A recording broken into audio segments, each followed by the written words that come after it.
Olá pessoal, nessa videoaula vamos falar um pouco da caracterização dos reais e nessa videoaula a ideia é o seguinte. Pensa que quando nós construímos os reais, além do Coordinate Kit, tem a sequência de Cauchy, tem outras construções, mas a pergunta é que a construção muitas vezes é abstrata. É difícil, a princípio, a gente ver que é os reais. Pode parecer, pode ter algumas propriedades que lembra, pode fazer um desenho que ajude a lembrar. Mas dali falar que a reta real, que no jeito que nós queremos ver, é complicado. Ainda mais quando nós queremos fazer um pouco de análise. O que eu vou fazer nessa videoaula é falar quais são as propriedades chaves e para que caracteriza os reais. Na verdade, são três. É o que a gente fala de ser corpo, ou seja, somar, multiplicar. Ter o que é ordenado, que daqui a pouco eu vou explicar o que é ordenado, e também ter a parte do axioma do supremo, né? Todo conjunto limitado superiormente admite um único supremo. Essa parte do supremo vai ficar na próxima videoaula para finalizar. O que eu vou trabalhar hoje é corpo e positividade, a parte que tem o subconjunto dos positivos. E o que eu quero dizer com isso é, tendo essa só pode ser os reais. Em que sentido eu vou explicar isso aqui rapidamente. Isso, na verdade, na próxima videoaula. Mas vamos começar aqui com a ideia de corpo. O que é o corpo? Corpo é uma estrutura algébrica, ou seja, um conjunto, primeiro, que também admite duas estruturas. Uma delas é somar e a outra delas é multiplicar. Mas ainda somar, ela também permite subtrair e também multiplicar, ela também permite dividir. Em que sentido? Então vamos explicar rapidamente o que é somar. Somar é... Claro que a gente está num conjunto muito abstrato, então somar a gente não fala o que é, a gente fala o que faz. O que caracteriza uma operação entre dois elementos de um conjunto ser uma soma, por exemplo. Então equivale todas essas propriedades aqui. Que comutatividade, associatividade, existência do elemento neutro e existência do elemento simétrico.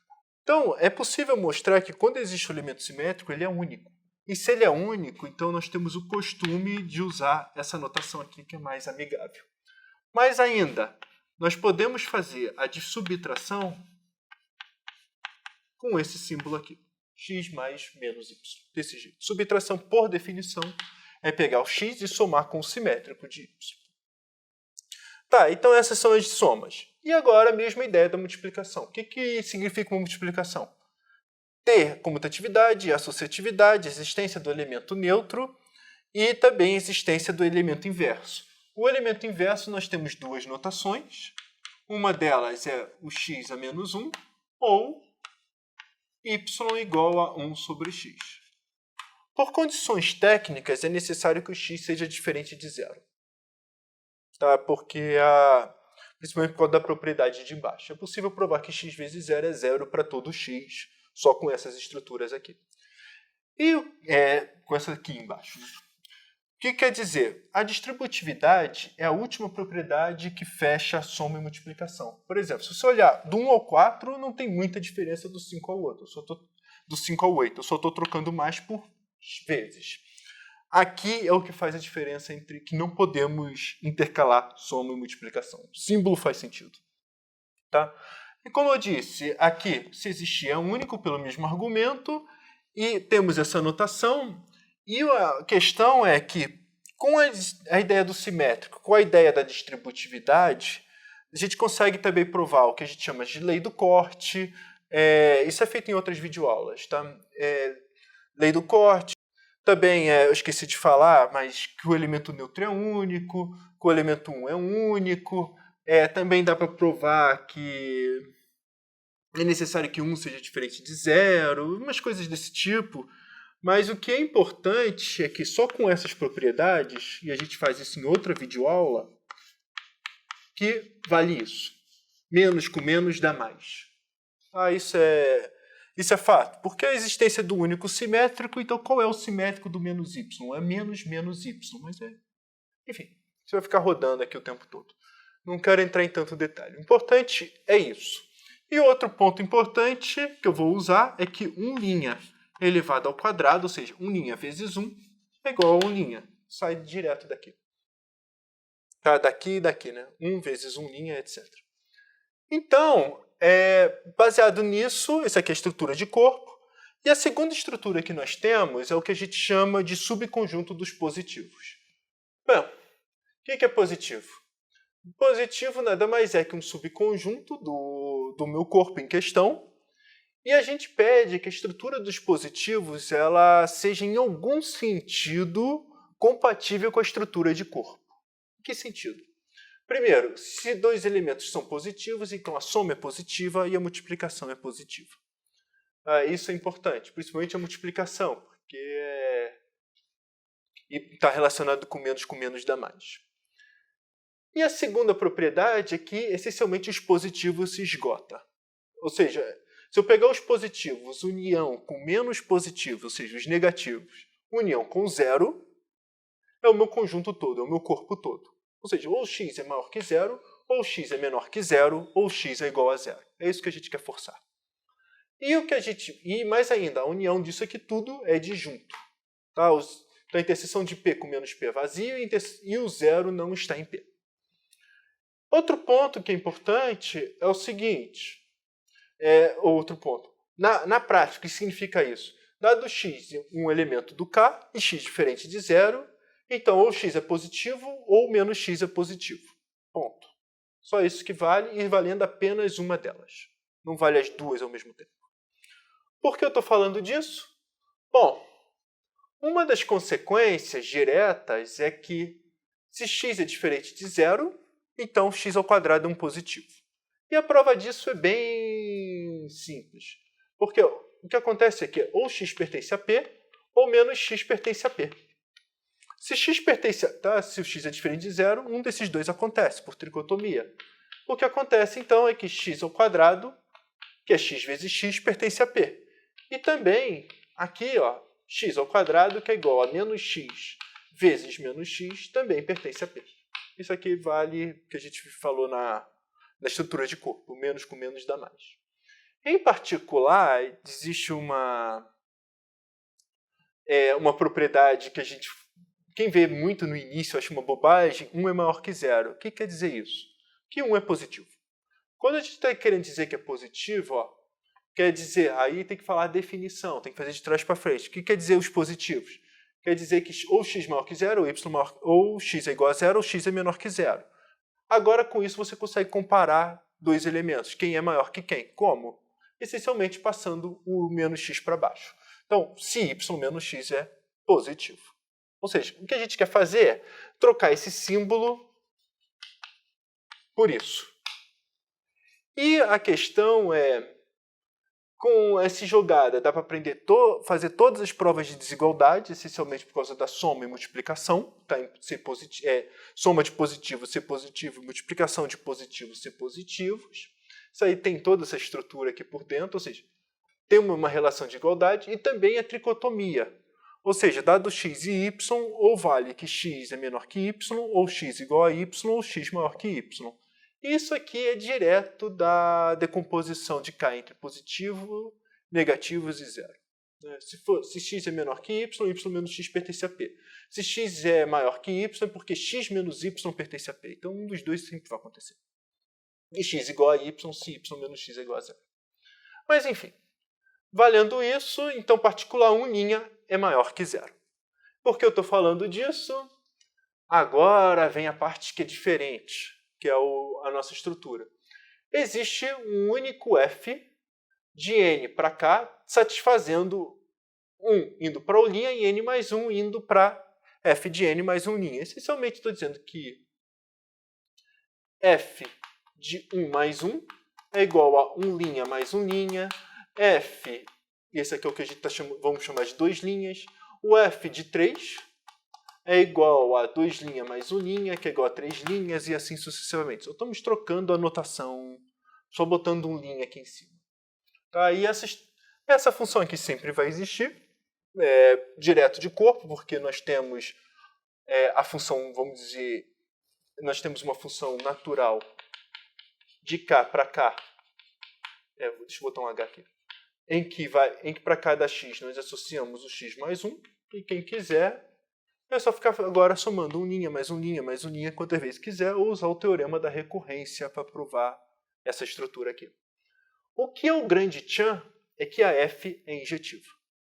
Como que eu provo que f é injetiva? Primeiro, eu posso provar que f de n é sempre positivo. Deixa eu usar maior que zero. Para todo n natural. Isso aqui se prova por indução. O 1 é positivo, e se o n é positivo, n mais 1 é positivo, porque soma de positivos é positivo. A segunda propriedade que a gente vai usar é que f de n mais m é igual a f de n mais f de m, para todo n e m natural. Isso aqui é possível provar por causa da forma que está feita aqui. Não tem muita... É possível provar com indução. É só fazer, vale para m igual a 1, supõe que vale para m igual a k, prova que vale para m igual a k mais 1. Isso é direto. Deixa eu só apagar isso aqui rapidinho. Com isso, a gente conclui que f de n menos m é igual a f de n menos f de m. Isso aqui sai direto porque eu posso passar o f de m para lá, vale a lei do corte. Posso passar o menos, vir aqui e virar mais. E usar essa igualdade anterior. E, finalmente, a gente conclui que se n é menor ou igual a m, implica que f de n é menor ou igual a f de m. Isso aqui sai direto também por indução. Então, em particular, com isso a gente prova que f é injetiva. Já não tem muito o que fazer. Você pode botar f de n menos m, pode brincar com isso aqui. Ou melhor, você pode fazer... Eu sei que m menos n é maior ou igual a zero, o que implica que f de m menos n só pode ser maior ou igual a zero. Porque se fosse maior que zero, vamos embora. Bom, enfim. O que eu estou querendo dizer disso aqui tudo?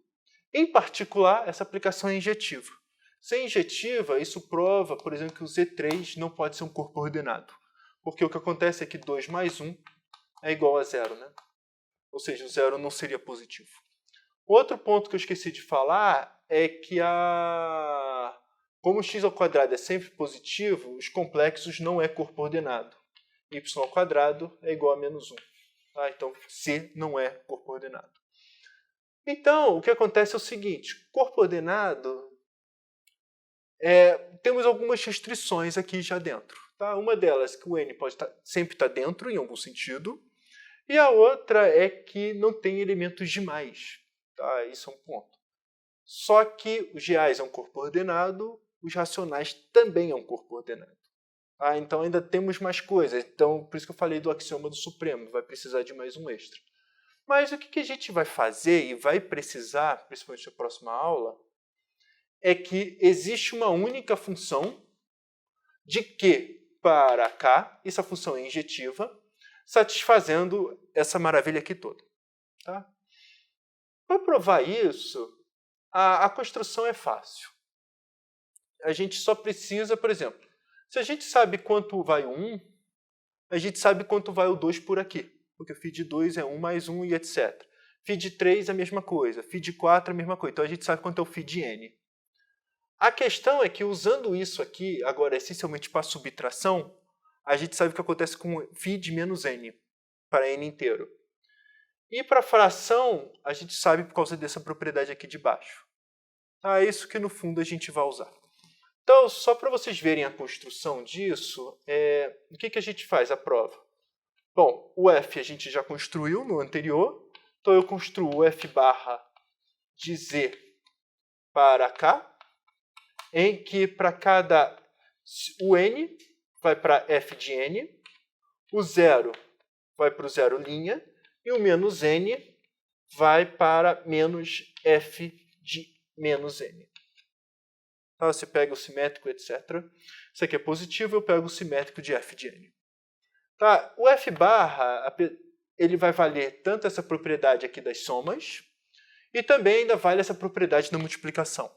Essencialmente, como a gente provou da construção dos sucessores, etc., dos naturais, a prova da multiplicação, essencialmente prova isso aqui. Um monte de argumento de indução.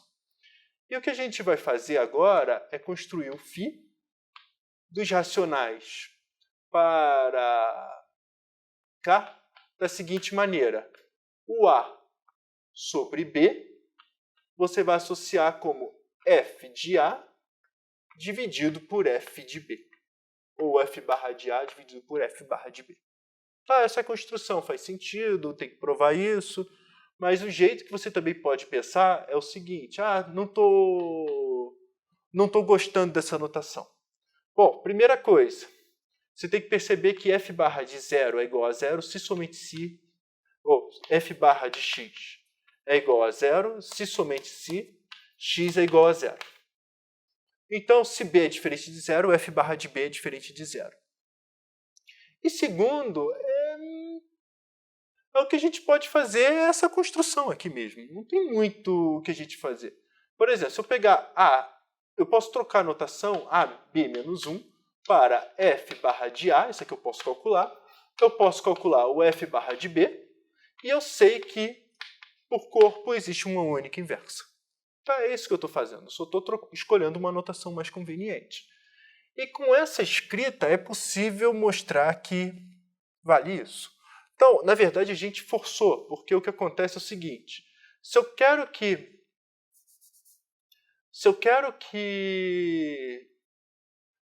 φ de A é igual a φ de B vezes A sobre B. E eu quero que isso aqui seja igual a φ de B vezes φ de A sobre B. E isso aqui é igual a f barra de B. Isso aqui tem que estar relacionado ao f barra de A, em algum sentido, e eu tenho que fazer o f barra de B para poder cortar. Ou seja, o φ de A tem que ser igual a f de A.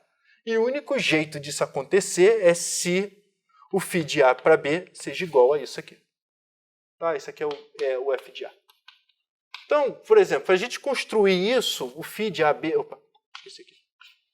Para construir isso, para valer isso, o único jeito é assim. Não tem muito o que fazer para valer essa propriedade. E o que eu estou dizendo para vocês é que essa construção é única. Não tem como. Se um é 1 linha, o 2 só pode ser 2 linhas, o 2 terços só pode ser φ de 2 sobre φ de 3. Tá? Que é o que a gente queria demonstrar. E essencialmente por esse argumento aqui. Então, enfim, o que eu quero deixar em mente para vocês é, se o corpo é ordenado completo, o Q está dentro de K. Isso é um passo importante para concluir que o K é igual a R. Mas eu preciso mais um axioma, que é o axioma do supremo para fazer isso. E é isso que eu queria falar para vocês.